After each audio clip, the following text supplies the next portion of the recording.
মতামত না নিয়েই ঢাকা ওয়াসার পানির বিল হঠাৎ বাড়িয়ে দেয় ক্ষুব্ধ গ্রাহক। মূল্য নির্ধারণ প্রক্রিয়া নিয়ে বিতর্ক, দাম নয় খরচ সমন্বয় করা হয়েছে দাবি ওয়াসার। আজ পবিত্র ঈদে মিলাদুন্নবী। দেশের বিভিন্ন স্থানে জশনে জুলুসের আয়োজন। নবীর জীবনী পাঠই পারে তরুণ প্রজন্মকে সঠিক পথ দেখাতে মত ইসলামী চিন্তাবিদদের। শীতলক্ষায় সেতুর দাবি নারায়ণগঞ্জের বন্দর এলাকার ভোটারদের। নাগরিক বিভিন্ন সমস্যার সমাধানে উদ্যোগী প্রার্থীকেই বেছে নিতে চান জনপ্রতিনিধি হিসেবে। আইন শৃঙ্খলা রক্ষা বাহিনীর দেয়া আগুনেই পুড়েছে গাইবান্ধার গোবিন্দগঞ্জের সাঁওতালপল্লী।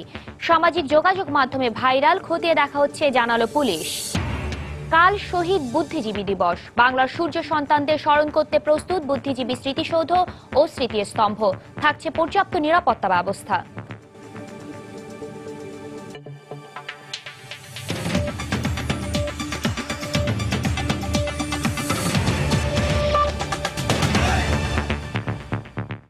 সময় সংবাদের সঙ্গে আছি আমি শাতিলা শারমিন। ধর্মীয় ভাব গাম্ভীর্যের মধ্য দিয়ে বিশ্বের অন্যান্য দেশের মতো বাংলাদেশেও পালিত হচ্ছে পবিত্র ঈদে মিলাদুন্নবী। মহানবী হযরত মুহাম্মদ সাল্লাল্লাহু আলাইহি সাল্লামের জন্ম ও ওফাত দিবসে মধ্যরাত থেকেই মসজিদে মসজিদে দুরূদ পাঠ ও নফল ইবাদত করেছেন ধর্মপ্রাণ মুসল্লিরা। প্রিয় নবীর জীবনের উপর গবেষণা, সমসাময়িক ইতিহাস পাঠই তরুণ প্রজন্মকে সঠিক পথ দেখাতে পারে বলে মত ইসলামী ও ইতিহাস চিন্তাবিদদের। শফিক মোহাম্মদের রিপোর্ট। 12 রবিউল আওয়াল 570 খ্রিস্টাব্দ। প্রায় 1450 বছর আগে মানুষের মুক্তির দিশারি বিশ্বনবী হযরত মুহাম্মদ সাল্লাল্লাহু আলাইহি ওয়াসাল্লাম আরব ভূখণ্ডে জন্মগ্রহণ করেন শান্তির বার্তা নিয়ে। আইয়ামে জাহেলিয়াতের অন্ধকার যুগে তাওহীদের মহান বাণী নিয়ে পৃথিবীতে আবির্ভাব হয় এই মহামানবের। কুসংস্কার, গোরামি আর দাসত্ব থেকে মুক্তি দিতে গোটা জীবনকেই উৎসর্গ করেছেন তিনি। রাসূল সাল্লাল্লাহু আলাইহি সাল্লাম যা নিয়ে আসছেন তা গ্রহণ করো, আর যা বর্জন করার জন্য বলেছেন তা বর্জন করো। রাসূল সাল্লাল্লাহু আলাইহি সাল্লামের আদর্শে আমাদের জীবনকে আমরা সামনে কিভাবে পরিচালিত করব সেজন্য আমরা সচেষ্ট হব। কে কখন চলে যাবে কেউই জানে না। আজকে ওইটা দিন আল্লাহ বরাদ্দ রাখে একটা বছরের জন্য নেয়ামত হিসাবে। ইতিহাসবিদদের মতে সমসাময়িক ইতিহাস পাঠ ভিন্নতার অবসান ঘটিয়ে তরুণ প্রজন্মকে দেখাবে বিশ্বে শান্তি প্রতিষ্ঠার সঠিক পথ। হাদিসে এমন কথাও আছে যে তিনি রোজা রাখতেন এজন্য আল্লাহকে ধন্যবাদ জানাতে যে তাকে পৃথিবীতে তিনি নিয়ে এসেছেন। তার মানে তার জীবনীতে এরকম ইঙ্গিত আছে যে তিনি তার জন্মদিনটাকে প্রত্যেক সপ্তাহেই জন্মের বারটাকে স্মরণ করে রাখতেন। 40 বছর বয়সে নবুয়াত লাভের পর দীর্ঘ 23 বছর দাসত্ব ও অনাচার বন্ধ করে শান্তি প্রতিষ্ঠায় অনেক নির্যাতন সহ্য করেছেন তিনি। তার পথে কাঁটা বিছিয়েছে। তিনি যখন নামাজ পড়ছেন তখন তার ঘাড়ের উপরে উঠে নারী ভুঁড়ি চাপিয়ে দিয়েছে। রাসূলুল্লাহ এদের কারোর উপরে কোনো রকমের প্রতিশোধ নেন নাই। কিন্তু আমরা এখন রাসূলুল্লাহর এই আদর্শটাকে মানছি না। কেউ একজন রাসূলুল্লাহকে গালি দিলেই আমাদের গায়ে খুব লেগে যাচ্ছে এবং আমরা তাকে হত্যা করতে অগ্রসর হচ্ছি। এই দিনে রাত জেগে ইবাদত বন্দেগী ও জিকির আজগার করা উচিত বলে মনে করেন জাতীয় মসজিদ বাইতুল মোকাররমের ভারপ্রাপ্ত খতিব। রহমতুল লিল আলামিন, তিনি হলো বিশ্ববাসীর জন্য রহমত স্বরূপ।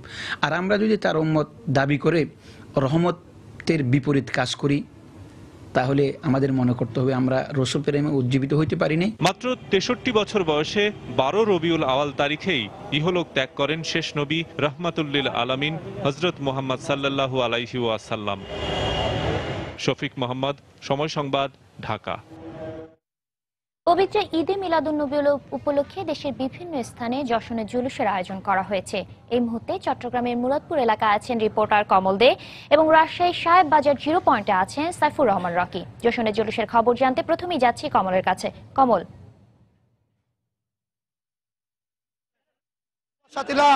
প্রায় 50 লাখ লোকের উপস্থিতিতে বন্দরনগরী চট্টগ্রামে অনুষ্ঠিত হতে যাচ্ছে পবিত্র ঈদে মিলাদুন্নবী উপলক্ষে আয়োজিত ঐতিহ্যবাহী জশ্নে জুলুস। কিছুক্ষণ আগে নগরী মুরাদপুর সুন্নি আলিয়া মাদ্রাসা থেকে এই জুলুস শুরু হয়েছে। অর্থাৎ বলা যায় যে চট্টগ্রামে 1974 সালে চট্টগ্রামে প্রথম কিন্তু জুলুসের আয়োজন করা হয়েছিল আহমদিয়া সুন্নিদের আয়োজনে। তাই ধারাবাহিকতায় এবারও সেই জুলুস চলছে।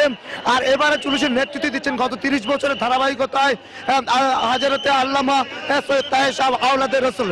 তিনি মূলত গত গত কয়েকদিন আগে পাকিস্তান থেকে এসেছেন এবং এরপর আজ সকালে তিনি তার নেতৃত্বে র্যালির আয়োজনটি চলছে, যেখানে বৃহত্তর চট্টগ্রামের প্রায় 50 লাখের লোকের বেশি মানুষ কিন্তু অংশ নিচ্ছে।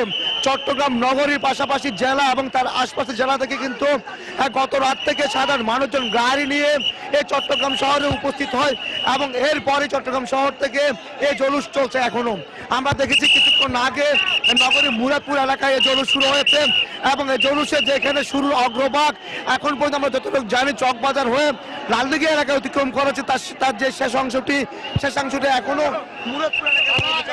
মুরাদপুর এলাকায় রয়ে গেছে। বিশেষ করে দেখাতে পাচ্ছেন আপনারা যে র্যালিতে কি পরিমাণ লোকের উপস্থিতি তা বলে বোঝানো যাবে না। স্থানীয়রা যেটা বলছেন এখানে প্রায় 50 লাখ লোক উপস্থিত হয়েছে বলে দাবি করা হচ্ছে, বলা হচ্ছে। আপনি জানেন যে 1974 সাল থেকে কিন্তু এই র্যালির আয়োজন চলছে, এবারে তার ব্যতিক্রম হয়নি।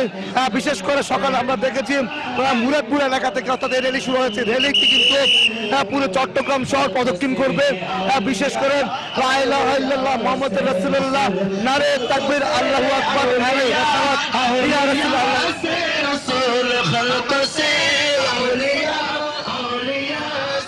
নারে তাকবীর, ইয়া রাসূলুল্লাহ, নারে রিসালাত, ইয়া রাসূলুল্লাহ স্লোগানে কিন্তু পুরো চট্টগ্রাম শহর এখন মুখরিত বলা চলে। অর্থাৎ বলা চলে যে সকাল থেকে যে র্যালি শুরু হয়েছে, যে জুলুস শুরু হয়েছে, আমরা ছোট্ট একটা অংশ দেখানোর চেষ্টা করছি আপনাদেরকে। আমরা একটু বলি যে এই র্যালির অগ্রভাগ কিন্তু এখন পর্যন্ত 3 থেকে 4 কিলোমিটার এলাকা অতিক্রম করে এটি লালদিঘি এলাকায় পৌঁছে গেছে, কিন্তু তার মধ্যভাগ অর্থাৎ যেখানে হুজুরে কেবলা আওলাদে রাসূল হযরত আল্লামা সৈয়দ তাহের শাহ হুজুর যিনি এখনো অবস্থান করছেন মুরাদপুর এলাকায়, কিন্তু আমরা যতটুকু জানি এই র্যালির অগ্রভাগ এখন পর্যন্ত 4 থেকে 5 কিলোমিটার অতিক্রম চলে গেছে এবং আরো বিশাল একটি অংশ এখন পর্যন্ত কিন্তু তার পিছনের দিকে রয়ে গেছে। অর্থাৎ বলা যায় চট্টগ্রামের যেসব কয়টা ঐতিহ্য রয়েছে তার মধ্যে অন্যতম হলো এই জশ্নে জুলুস। এই 1974 সাল থেকে কিন্তু এই জশ্নে জুলুসের আয়োজিত হয়ে আসছে, এবারে তার ব্যতিক্রম হয়নি। মূলত যেটা বলা হয় জশ্নে জুলুসের একটি ঐতিহ্য চট্টগ্রামে আঞ্জুমানে রহমানে আহমদিয়া সুন্নিয়ার পক্ষ থেকে 1974 সালে কিন্তু এই জুলুসের আয়োজন হয় এবং তারা ধারাবাহিকতা প্রতি বছরে ঈদে মিলাদুন নবীর দিন কিন্তু এই জুলুস সম্পন্ন হয়ে অনুষ্ঠিত হয়ে আসছে। আর গত 30 বছর ধরে এই জুলুসের নেতৃত্ব দিচ্ছেন আল্লামা সৈয়দ তাহের শাহ। এর আগে 74 সাল থেকে 1986 সাল পর্যন্ত কিন্তু এই র্যালির নেতৃত্ব ছিলেন আল্লামা তৈয়ব শাহ, অর্থাৎ তার পিতা তৈয়ব শাহ ছিলেন প্রায় 16 বছর। তিনি নেতৃত্ব দেওয়ার পর গত 30 বছর ধরে নেতৃত্ব দিচ্ছেন আল্লামা তাহের শাহ হুজুর এবং তিনি পাকিস্তান থেকে আসেন আওলাদে রাসূল এবং আসার পরে তিনি অবস্থান নেন সুন্নিয়া মাদ্রাসা যে খানকা শরীফ, সে খানকা শরীফ থেকে শুরু হয় এই জুলুস এবং এই জুলুস আজ পুরো চট্টগ্রাম শহর প্রদক্ষিণ করবে। আমি যদি আপনাদের একটু দেখানোর চেষ্টা করি আল্লামা সৈয়দ তাহের শাহ হুজুরকে বহনকারী যে র্যালিটি, সেই র্যালিটি এখন মুরাদপুর অর্থাৎ মাত্র 1 কিলোমিটার অতিক্রম করতে পারছে, কিন্তু তার আগে যে অগ্রভাগ সেই অগ্রভাগটি অতিক্রম করে চলে গেছে প্রায় 5 থেকে 6 কিলোমিটার। লক্ষ লক্ষ লোকের উপস্থিতিতে নারে তাকবীর, আল্লাহু আকবার, নারে রিসালাত, ইয়া রাসূলুল্লাহ স্লোগানে মুখরিত হয়ে পড়েছে পুরো বন্দর নগরী চট্টগ্রাম। এই শুধু চট্টগ্রাম শহর নয়, চট্টগ্রাম বৃহত্তর চট্টগ্রামের আশপাশের জেলাগুলো রয়েছে, সে জেলাগুলো থেকে কিন্তু লক্ষ লক্ষ লোক সমাবেত হয়েছে আজকের এই জলুসে। চট্টগ্রামে যে কয়টি ঐতিহ্যবাহী জিনিস রয়েছে তার মধ্যে একটি কিন্তু অন্যতম হলো এই জশ্নে জুলুস। কারণ জানেন যে কিন্তু পবিত্র ঈদে মিলাদুন নবীর দিনে এই জলুসের আয়োজন করা হয়। এই জলুসের একটা অংশ হলো আওলাদে রাসূল হযরত আল্লামা তাহের শাহর অংশগ্রহণ উপস্থিতিতে কিন্তু এই জলুসটি সম্পন্ন হয়।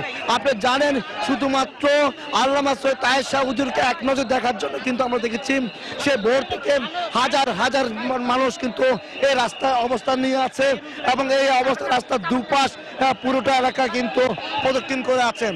তো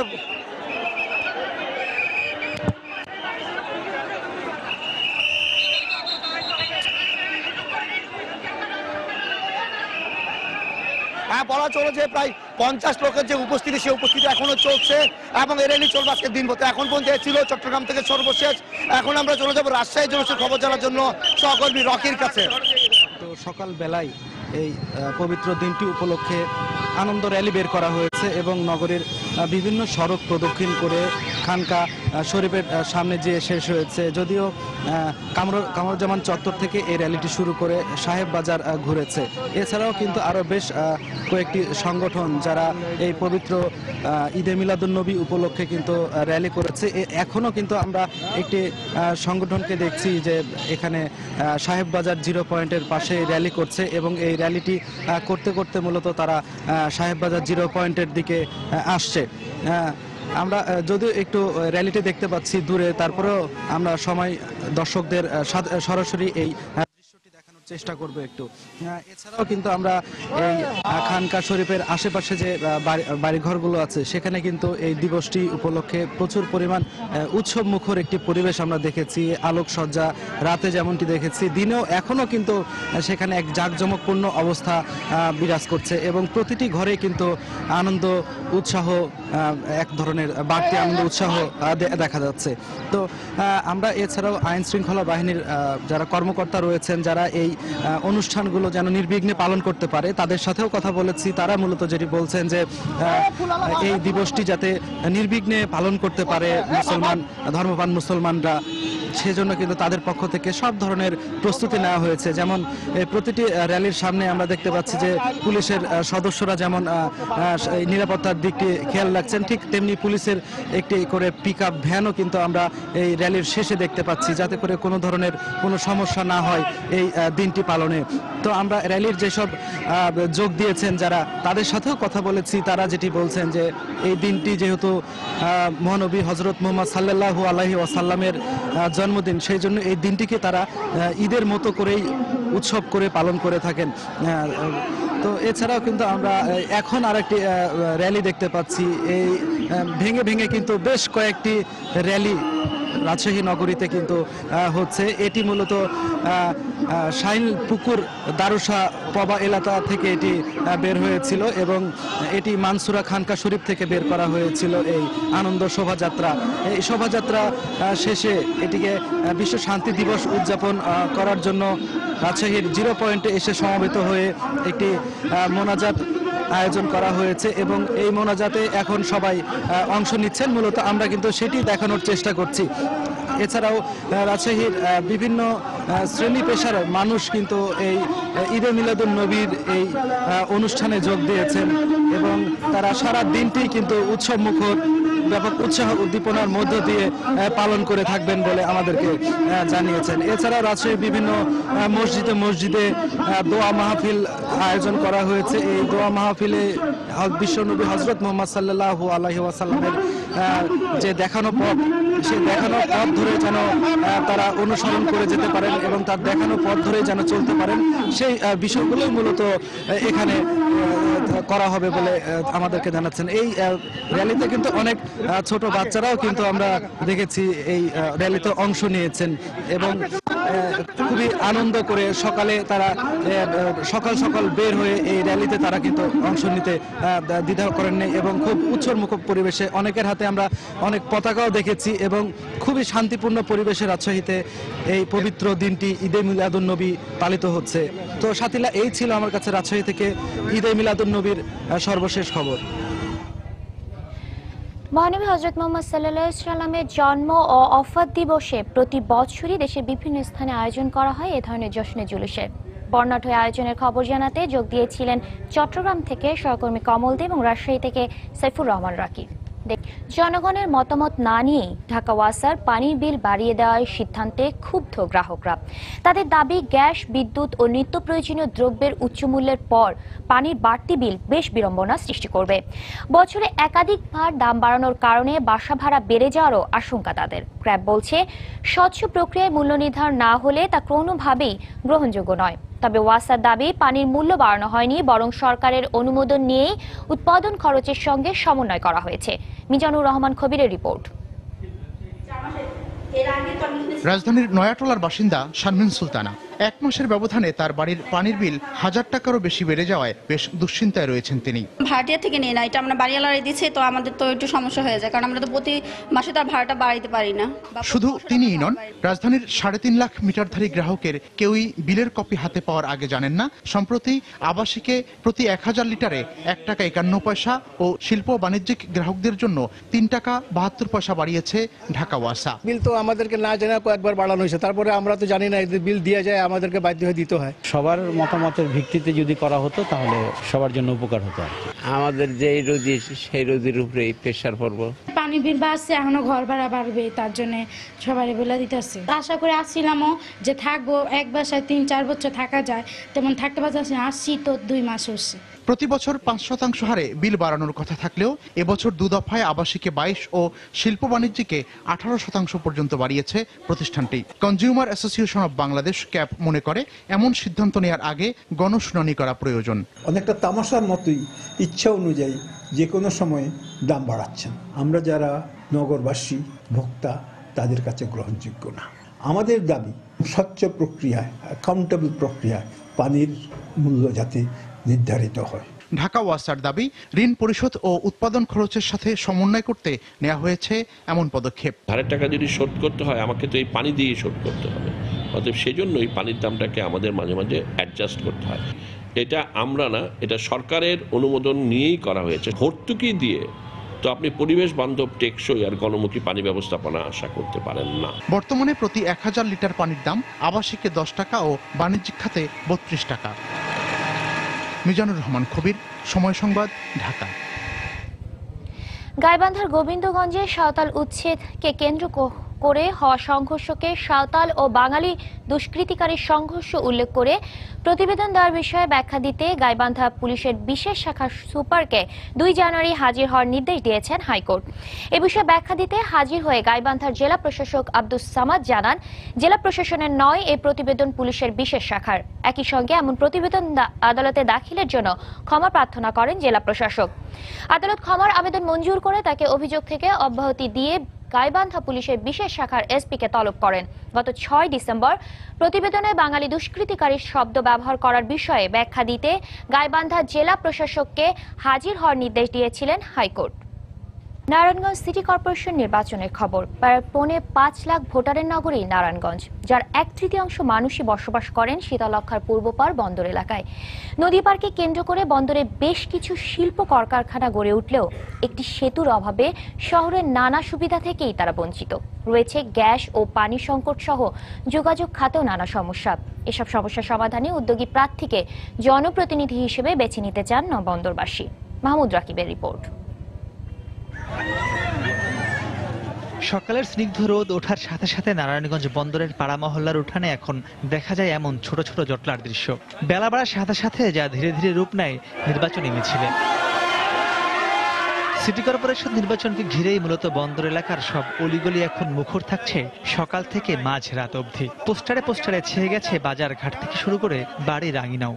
নগরীর মোট 27টি ওয়ার্ডের 9টি বন্দর এলাকায় হওয়ায় সব মেয়র প্রার্থী গুরুত্ব দিচ্ছেন শীতলক্ষা নদীর ওপারের ভোটারদের দিকে। তবে বন্দরের প্রায় 1.5 লাখ ভোটার ভোট কেন্দ্রে যাওয়ার আগেই এবার কষতে চান চাওয়া পাওয়ার নানা হিসেব। প্রতিশ্রুতি চান গ্যাস ও পানি সহ সব সমস্যা সমাধানের। অবৈধ গ্যাসের তো অনেক সমস্যা, অনেক জায়গায় গ্যাসের লাইন কাইটে দিতেছে, তখন আমাদের এই জায়গায় তো যখন তখন কাইটে দিতে পারে। 4 বছর ধরে সরকার দেয় 150-200 টাকা বিলে কারেন্টের মতন বিল দিয়ে দিতেছে, কিন্তু আমরা পানি পাইতেছি না।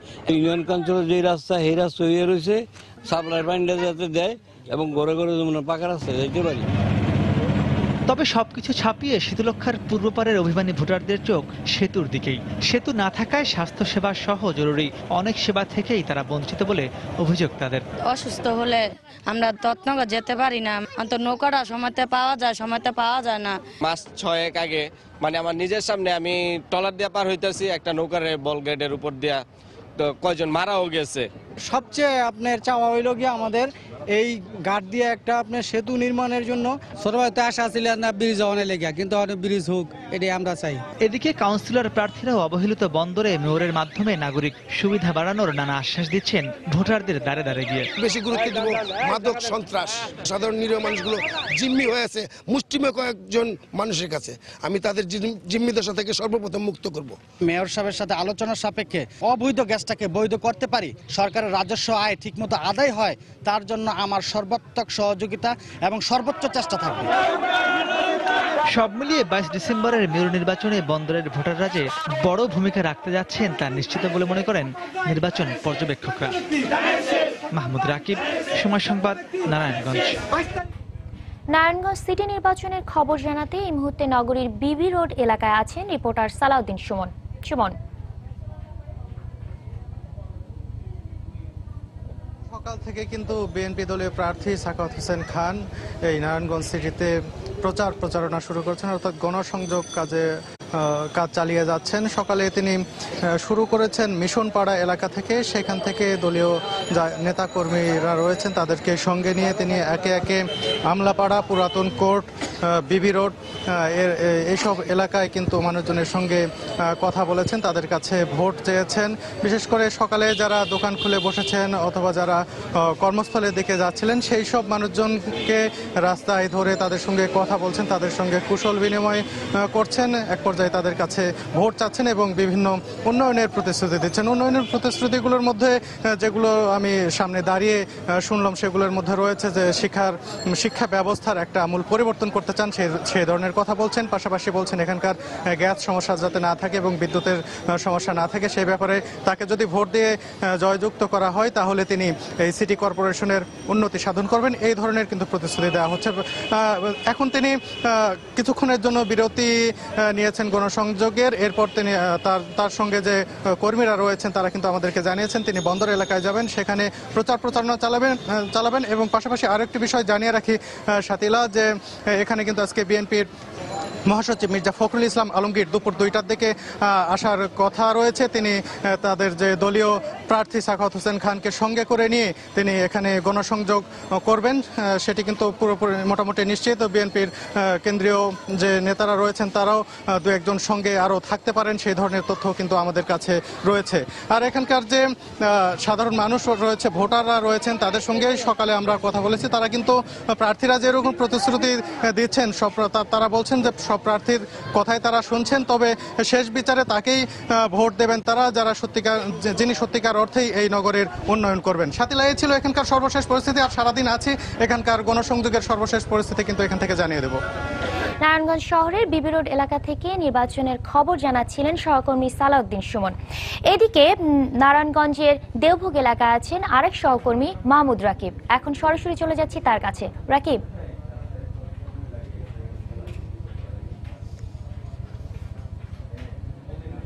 নগরীর ঠিক শহরের দেওভোগ এলাকায়, মূলত এই এলাকাতেই আওয়ামী লীগ মনোনীত মেয়র প্রার্থী সেলিনা হায়াতের বাড়ি, আমার ঠিক ডান দিকে তার বাড়ি রয়েছে। তা আমি যদি বলি আজ নারায়ণগঞ্জ সিটি কর্পোরেশন নির্বাচনের 9ম দিনের মতো প্রচারণা চলবে। তবে যেহেতু আজ ইসলাম ধর্মীয় একটি উৎসব রয়েছে এবং এর কারণে সরকারের ছুটি রয়েছে, সে কারণে আমরা সকাল থেকে এখনও দেখিনি আওয়ামী লীগ মনোনীত প্রার্থী সেলিনা হায়াত আইভিকে প্রচারণা তিনি এখনও নামেননি, তিনি বাসাতেই আছেন। তবে আমরা যে বিষয়টি তার সাথে কথা বলে জানতে পেরেছি যে সকালের বেশ কিছু সময় তিনি বাসাতে অবস্থান করবেন। তার সাথে যারা নারায়ণগঞ্জ মহানগর এবং নারায়ণগঞ্জ জেলার বিভিন্ন নেতাকর্মী তার বাসায় আসবার কথা রয়েছে। এখানে ছোটোখাটো আমরা যদি বলি মত বিনিময় সভা টাইপের বা দেখা করার এগুলাই চলবে দুপুর পর্যন্ত। এরপরে মূলত দুপুরের পরে আজ তিনি আনুষ্ঠানিক প্রচারণা করবেন বন্দর এলাকার 25 নম্বর ওয়ার্ডে তার যাওয়ার কথা রয়েছে এবং সেখানে গিয়ে তিনি তার যে নির্বাচনী প্রচারণা তিনি আজ 9ম দিনের মতো নির্বাচনী প্রচারণা চালাবেন বলে আমরা জানতে পেরেছি এবং তিনি সেটি মূলত আমাদেরকে জানিয়েছেন।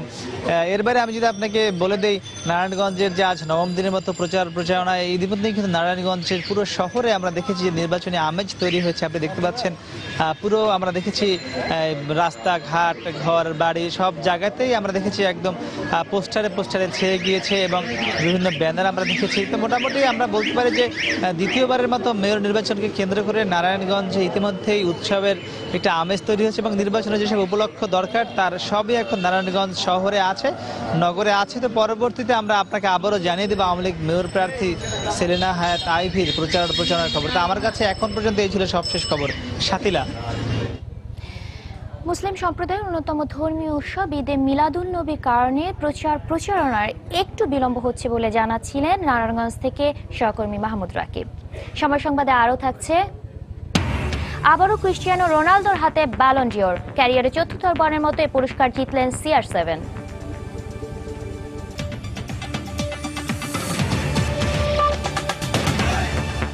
আর্থিক খাতে অনিয়মের সঙ্গে জড়িতদের বিরুদ্ধে কঠোর অবস্থান নিয়েছে দুর্নীতি দমন কমিশন, যা ইতিবাচকভাবে দেখছে বিশ্বব্যাংকের বাংলাদেশ অফিসার প্রধান অর্থনীতিবিদ। তবে তার মতে ঋণ খেলাপি সহ বড় বড় দুর্নীতিবাজদের উপযুক্ত শাস্তি নিশ্চিত না হলে দীর্ঘমেয়াদে তেমন কোনো সুফল পাওয়া যাবে না। বাংলাদেশ ব্যাংকের সাবেক গভর্নর ডক্টর ফরাসউদ্দিন মনে করেন, বিচার প্রক্রিয়া দীর্ঘ হলে অভিযুক্তদের পাওয়ার সুযোগ সৃষ্টি হতে পারে। বিস্তারিত কামরুল হাসান সবুজের রিপোর্টে। আর্থিক খাতে শৃঙ্খলা নিশ্চিত করতে গত কয়েক মাস ধরেই অনেকটা কঠোর অবস্থান নিয়েছে দুদক। চলতি বছরের এপ্রিল থেকে সেপ্টেম্বর পর্যন্ত ব্যবস্থাপনা পরিচালক সহ 70 জনের বেশি ব্যাংক কর্মকর্তাকে গ্রেফতার করেছে সংস্থাটি। এ সময় ঋণ আত্মসাতের অভিযোগে গ্রেফতার হয়েছেন 40 জনের বেশি। দুদক বলছে, অভিযোগের সত্যতা যাচাইয়ে আরো সচেষ্ট হবে সংস্থাটি। ব্যাংক অফিসিয়াল এবং যারা মার্চেন্ট তাদেরকে ইকুয়াল ট্রিটমেন্ট দিচ্ছে এবং একইভাবে দেখছে। সোজা কথা, রাষ্ট্রীয় সম্পত্তি ব্যাহত হওয়া যাবে না, জনগণের টাকা আপনি লুটপাট করতে পারবেন না। তবে এসব মামলার বিচার কাজ দ্রুত শেষ না হলে আর্থিক খাতের সুশাসন প্রতিষ্ঠা অনেকটাই পিছিয়ে পড়বে বলে মনে করেন অর্থনীতি বিশ্লেষকরা। নিয়ম হলো যেদিন তদন্ত হবে সেই দিনই তদন্ত রিপোর্টের ভিত্তিতে কার্যকর ব্যবস্থা নিতে হবে। এটা দেরি করলে কিন্তু তদবিরের দেশ বাংলাদেশ এটা হয়ে যায়। অর্থটা যদি পিওর না থাকে তাহলে অর্থনীতিটা কলুষিত হবে, সেই জন্য এটা খুব ইম্পর্টেন্ট। দেশের প্রচলিত আইনি মামলা নিষ্পত্তিতে ধীর গতির জন্য দায়ী বলে জানালেন দুদক সচিব। ঋণ গ্রহীতা বিভিন্ন অজুহাতে তিনি ঊর্ধ্বতন আদালতে যান, যেখানে কিছু সময় লেগে যায়। তবে বিলম্ব হওয়ার সুযোগ আইনে রয়েছে, যে ব্যাপারটায় আমরা কোনো সহায়তা করতে পারি না। এদিকে বিশ্বব্যাংকের এই অর্থনীতিবিদ পরামর্শ দেন, চিহ্নিত ঋণ খেলাপিদের বিরুদ্ধেও দুদককে দ্রুত ও কার্যকর পদক্ষেপ নেয়ার। ছোটখাটো খেলোয়াড় যারা এটাতে ইনভলভ ছিলেন, শুধু তাদের মধ্যেই যদি এটা সীমিত থাকে তাহলে কিন্তু এটা দীর্ঘমেয়াদী সমাধান হবে না। যারা ঋণ নিয়ে ইচ্ছাকৃতভাবে ঋণ ফেরত দিচ্ছেন না এবং তাদের প্রভাব ব্যবহার করে পার পেয়ে যাচ্ছেন, সেইখানে যদি আমরা কোনো রকম দৃশ্যমান কোনো পদক্ষেপ না দেখাতে পারি তাহলে কিন্তু ঋণ খেলাপি সংস্কৃতিটা খুব একটা বদলাবে না। দুদকের অভিযানে যেন কেউ হয়রানির শিকার না হয় এবং বিনিয়োগে নেতিবাচক প্রভাব না পড়ে সেদিকে সতর্ক থাকার পরামর্শ সংশ্লিষ্টদের। কামরুল হাসান সবুজ, সময় সংবাদ, ঢাকা। মুক্তিযুদ্ধের ইতিহাসে নির্মম হত্যাযজ্ঞের দিন শহীদ বুদ্ধিজীবী দিবস। এদিন বাঙালির শ্রেষ্ঠ সন্তানদের নৃশংসভাবে হত্যা করে পাকিস্তানি হানাদার বাহিনী ও তাদের এদেশীয় দোসররা। দিবসটিতে বাংলার সূর্য সন্তানদের স্মরণ করতে প্রস্তুত রায়ের বাজার বুদ্ধিজীবী স্মৃতিসৌধ। সর্বস্তরের মানুষের শ্রদ্ধা নিবেদনের জন্য প্রস্তুত মিরপুরের শহীদ বুদ্ধিজীবী স্মৃতিস্তম্ভ। দিনটিতে জনসাধারণের শ্রদ্ধা নিবেদন নির্বিঘ্ন করতে পুলিশের পক্ষ থেকে নেওয়া হয়েছে 3 স্তরের নিরাপত্তা ব্যবস্থা। জুনায়েদ আল হাবিবের রিপোর্ট। রায়েরবাজার বধ্যভূমিতে নির্মিত শহীদ বুদ্ধিজীবী স্মৃতিসৌধে চলছে শেষ সময়ের প্রস্তুতি। শহীদদের প্রতি শ্রদ্ধা নিবেদন ও সাধারণ মানুষের নির্বিঘ্নে চলাচলের স্বার্থে পরিষ্কার পরিচ্ছন্নতার পাশাপাশি সেরে নেওয়া হচ্ছে টুকিটাকি কাজ। আমরা 14ই ডিসেম্বর উপলক্ষে এই জায়গায় যে কাজগুলো বুদ্ধিজীবীর আছে এগুলো প্রায় শেষের পথে আমরা নিয়ে গেছি। আজকে করলে হয়তো মোটামুটি শেষ হয়ে যাবে। সকল প্রকারের প্রস্তুতি প্রায় শেষ পর্যায়ে। এখানে প্রায় 1 মাস যাবত ধোয়া মোছা পরিষ্কার পরিচ্ছন্ন ওই কাজগুলি করতেছি। প্রস্তুতির কাজ নিয়মিত তদারকি করছে ঢাকা উত্তর সিটি কর্পোরেশন। 14ই ডিসেম্বর শহীদ বুদ্ধিজীবী দিবসকে যথাযথ ভাবগাম্ভীর্যের মধ্য দিয়ে উদযাপন করার যে সমস্ত আমাদের যে কার্যক্রম, সেই কার্যক্রম কিন্তু ইতিমধ্যেই সম্পূর্ণ করা হয়েছে। তবে বধ্যভূমির স্মৃতিস্তম্ভগুলো ঘিরে রং বেরঙের এমন ব্যানার নিয়ে প্রশ্ন তুলেছেন অনেকেই। এ বিষয়ে মোহাম্মদপুর থানা আওয়ামী লীগের সভাপতির দৃষ্টি আকর্ষণ করা হলে ব্যানারগুলো সরিয়ে ফেলার আশ্বাস দেন তিনি।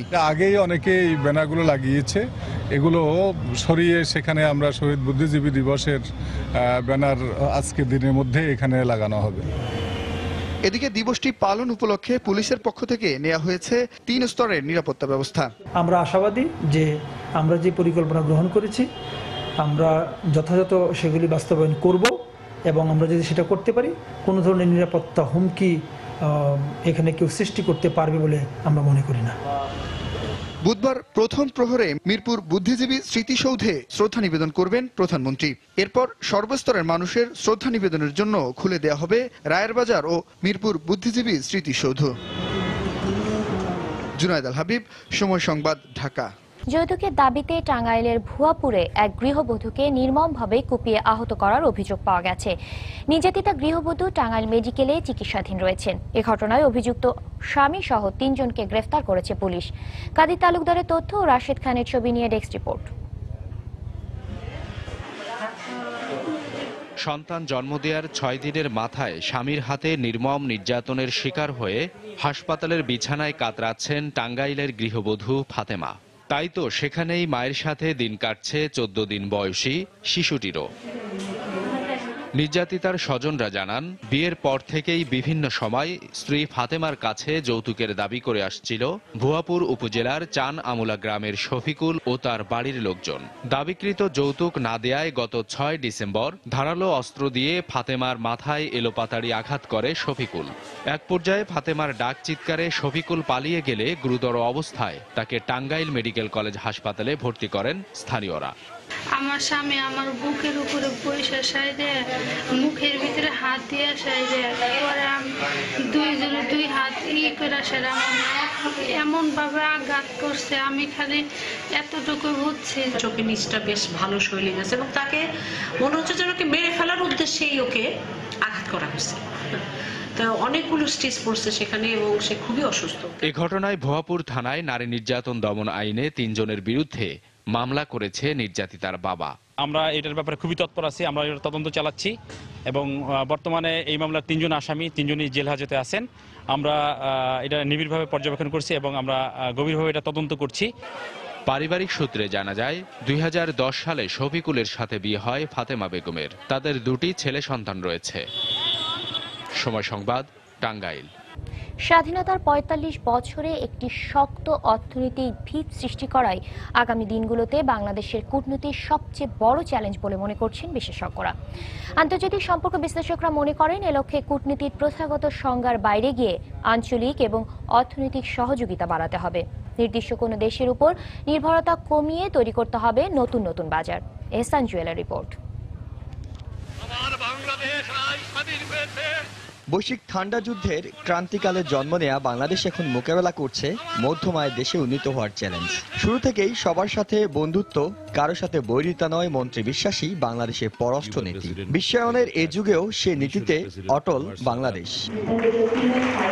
সাম্প্রতিক সময়ে পাকিস্তানের সাথে মনস্তাত্ত্বিক দূরত্ব যেমন বেড়েছে, তেমনি বেড়েছে প্রতিবেশী ভারতের সঙ্গে ঘনিষ্ঠতা। দীর্ঘদিনের আলোচিত স্থল সীমান্ত চুক্তি এবং ভারত ও মিয়ানমারের সঙ্গে সমুদ্র সীমা নির্ধারণে এসেছে সাফল্য। তবে মিয়ানমারের সঙ্গে রোহিঙ্গা এবং ভারতের সঙ্গে 54 অভিন্ন নদীর পানি বন্টন ইস্যুতে এখনো ফয়সালা বাকি আছে। এক্ষেত্রে বিশ্বের সবার সঙ্গেই সম্পর্ক বাড়ানোর পরামর্শ বিশেষজ্ঞদের। কেউ আপনার পার্মানেন্ট ফ্রেন্ড না, কেউ পার্মানেন্ট এনিমি না, আপনার পার্মানেন্ট ইন্টারেস্ট আছে। জাতীয় স্বার্থটা সবচেয়ে বড়। আমাদের সাথে ভারতের সম্পর্কটা আমি যদি বিচার করি যে এটা একটা ভারসাম্যপূর্ণ সম্পর্ক নয়, ভারতের যে স্বার্থ বাংলাদেশে সেগুলো কিন্তু আমরা পূরণ করি, কিন্তু আমাদের যে মূল বিষয়টা তিস্তা চুক্তি তো আমরা সম্পন্ন করতে পারিনি। তবে সংশ্লিষ্টরা মনে করেন, কূটনৈতিক সাফল্য এখন নিজস্ব গণ্ডির মধ্যে না থেকে মুক্ত বাজারের এই যুগে অনেকটাই নির্ভর করে আভ্যন্তরীণ বিনিয়োগের পরিবেশ তৈরিতে তা কতটা সহায়ক ভূমিকা রাখছে তার উপর। এই অর্থনৈতিক কর্মকাণ্ডটার ট্র্যাকশন পয়েন্ট যদি বলেন বা হুকিং পয়েন্ট যদি আপনি বলেন, সেটা কিন্তু কূটনীতি। কূটনীতি শুধু বাইরের পৃথিবীর বিষয় বলে মনে করার কোনো কারণ নেই। কূটনীতি এখন আভ্যন্তরীণ উন্নয়নেরও অংশীদার হওয়া দরকার। এক্ষেত্রে বৈশ্বিক সন্ত্রাসবাদ মোকাবেলায়ও মনোযোগ দিতে হবে বাংলাদেশকে। আন্তর্জাতিক সম্পর্ক বিশ্লেষকরা বলছেন, বর্তমান বাংলাদেশ আঞ্চলিক সহযোগিতার পাশাপাশি অর্থনৈতিক ভিতকে শক্তিশালীকরণের লক্ষ্যে কাজ করছে। মুক্তবাজার অর্থনীতির বিকাশমান এই যুগে মধ্যম আয়ের দেশে রূপান্তর হলে জিএসপি প্লাস সুবিধা আদায় আর বৈদেশিক ঋণ শূন্যের কোটায় নামিয়ে আনা হবে ভবিষ্যৎ বাংলাদেশের বড় চ্যালেঞ্জ।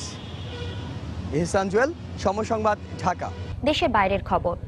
জাতিসংঘের নতুন মহাসচিব হিসেবে শপথ নিয়েছেন পর্তুগালের সাবেক প্রধানমন্ত্রী অ্যান্টোনিও গুতেরেস। বান কি মুনের 2 দফা 5 বছর মেয়াদী দায়িত্বের মেয়াদ শেষে তার জায়গায় আসছেন গুতেরেস।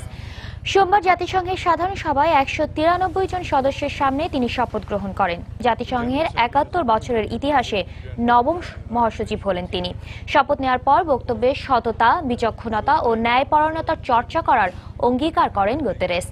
67 বছর বয়সী অ্যান্তোনিও গুতেরেস 1995 থেকে 2002 সাল পর্যন্ত পর্তুগালের প্রধানমন্ত্রী হিসেবে দায়িত্ব পালন করেন। এরপর 2005 থেকে 2015 সাল পর্যন্ত তিনি জাতিসংঘের শরণার্থী বিষয়ক হাই কমিশনার পদে নিযুক্ত ছিলেন।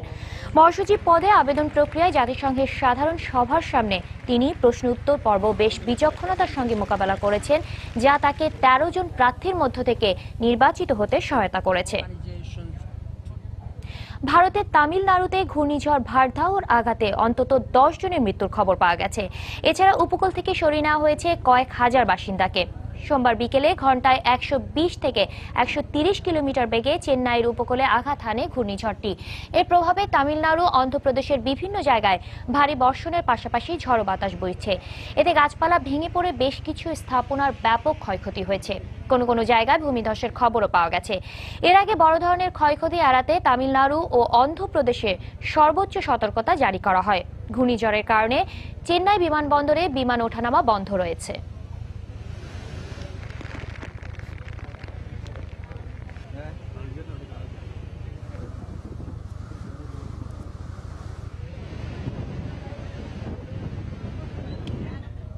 যুক্তরাষ্ট্রের তুষার ঝড়ে 2 জনের মৃত্যু হয়েছে। বিবিসি জানায়, ঝড়ের কারণে মূলত মধ্য পশ্চিমাঞ্চল ও উত্তর পূর্বাঞ্চলের বিমানবন্দরগুলোতে ফ্লাইটের সময় ব্যাপক বিশৃঙ্খলার কারণে জায়গাগুলোতে অসহায় অবস্থায় আটকে পড়ে আছে হাজার হাজার মানুষ। ফ্লাইট কর্তৃপক্ষ জানিয়েছে রোববার 1800 ফ্লাইট স্থগিত করা হয়েছে। এরপর সোমবার আরও কয়েকশো ফ্লাইট স্থগিত করা হয়। এ সময় মিশিগানের ডেট্রয়েট শহরে বরফ সরানোর কাজে যাওয়ার পর 2 জন মারা যায়। মধ্য পশ্চিম অঞ্চল থেকে শুরু হয়ে এই তুষারঝড় দক্ষিণ পূর্বাঞ্চল ও মধ্য আটলান্টিক রাজ্যে আঘাত হেনেছে। কর্মকর্তারা জানিয়েছে, এ সপ্তাহে আরেকটি উত্তর মেরু অঞ্চলীয় ঝড় যুক্তরাষ্ট্রের উত্তরাঞ্চলে আঘাত হানতে পারে।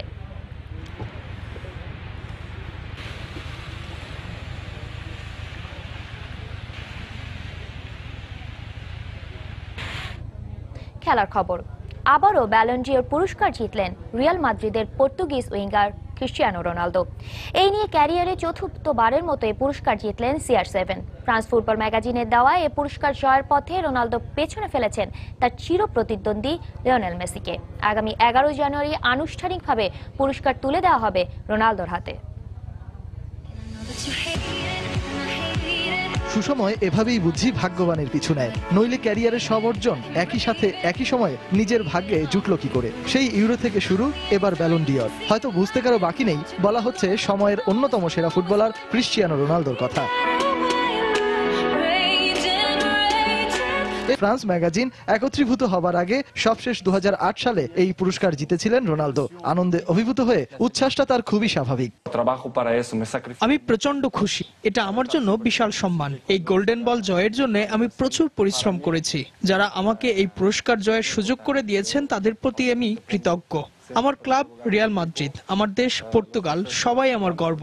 সবাই আমাকে এই সম্মান জয়ে সাহায্য করেছে। আমি সত্যিই আমার ক্যারিয়ারে কোনোদিনই তাদের ভুলবো না। বিশ্বজয়ের নেশা যখন কাউকে পেয়ে বসে, তিনি তখন বাঁধনহারা গতিতেই ছুটবেন। CR7 যেন এখন সেরকম গতিতেই ছুটে চলেছেন তার কাঙ্ক্ষিত লক্ষ্যে। এ মৌসুমে 42টি ম্যাচে 14টি অ্যাসিস্টের পাশাপাশি গোল করেছেন 38টি। লা লিগায় 30 ম্যাচে 31টি গোলের পাশাপাশি 9টি গোলে রয়েছে তার অ্যাসিস্ট করার কারুকাজ। বিনয় কণ্ঠে থাকলেও মাঠের লড়াইয়ে প্রতিপক্ষের জন্য তা মোটেই নয়। সবাই ভালো ফর্ম ধরে রাখতে চায়, স্বাভাবিকভাবে আমিও তাই চেয়েছি। আমি চ্যালেঞ্জ নিতে ভালোবাসি, যতদিন খেলবো সব সময় সেটাই করব। কঠিন বাস্তবতাকে পেছনে ফেলাই আমার মূল লক্ষ্য। ফ্রান্সের প্যারিসে ঘোষিত সারা বিশ্বের 173 জন সাংবাদিকের ভোটে এবারের ব্যালন ডি'রের জন্য নির্বাচিত হন রোনালদো। যে দৌড়ে CR7 এর পেছনে থেকে দ্বিতীয় হয়েছেন আর্জেন্টাইন সুপারস্টার মেসি ও এবারের ইউরোতে দারুণ পারফর্ম করা ফরাসি তারকা আতোয়া গ্রিজম্যান, যেখানে চূড়ান্ত তালিকায় ছিল 30 জন ফুটবলারের নাম। সজল মিত্র, রিচার্ড, সময় সংবাদ।